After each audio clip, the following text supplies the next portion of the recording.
If there is any movie that can help define the summer blockbuster season during this time of year, don't lie to yourselves, it would be a Jurassic Park movie. Now let's see if this one completely erases Jurassic Park 3 from our minds.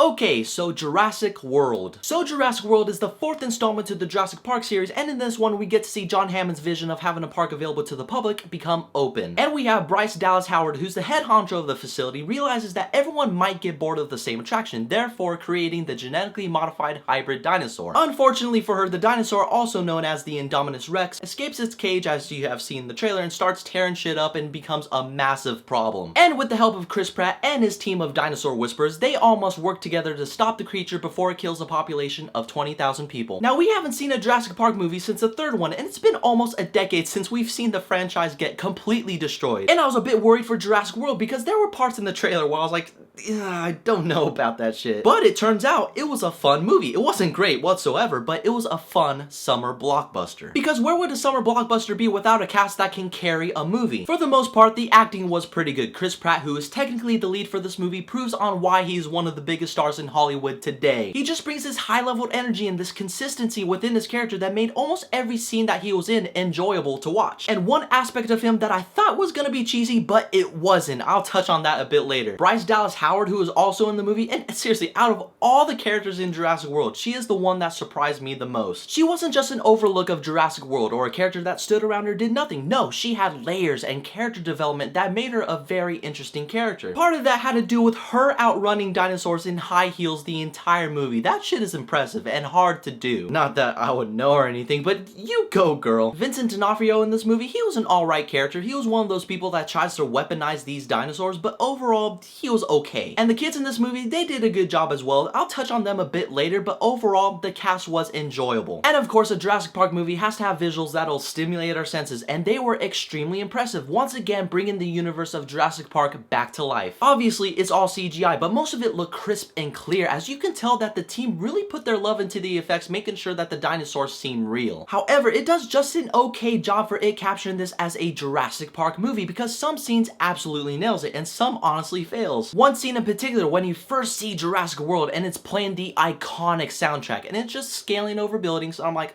okay, cool.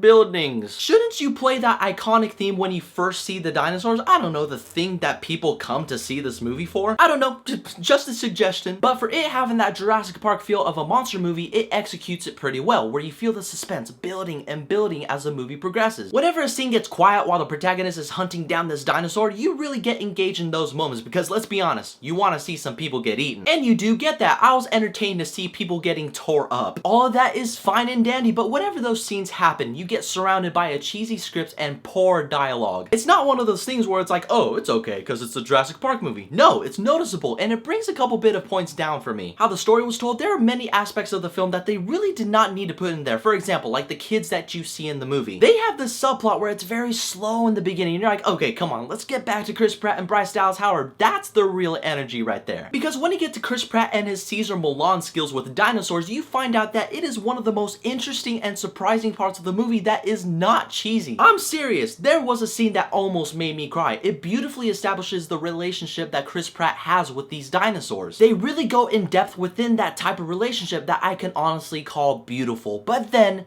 they get back to the kids. Don't get me wrong, the kids gave good performances, but if you look at this movie as a whole, they really didn't need to be in here. Which makes me say, yeah, that's a pretty poor script they got, but still, it's a fun movie, you guys. So in the end, Jurassic World had an energetic cast. Some were good in the movie, and some shouldn't have really been in there. The visuals were great, and sometimes achieved on creating that Jurassic Park feel. And I was extremely happy that the Chris Pratt dinosaur whisperer idea was actually one of my favorite parts of the movie. Still some flaws here and there in the script, but overall, it was a fun summer blockbuster.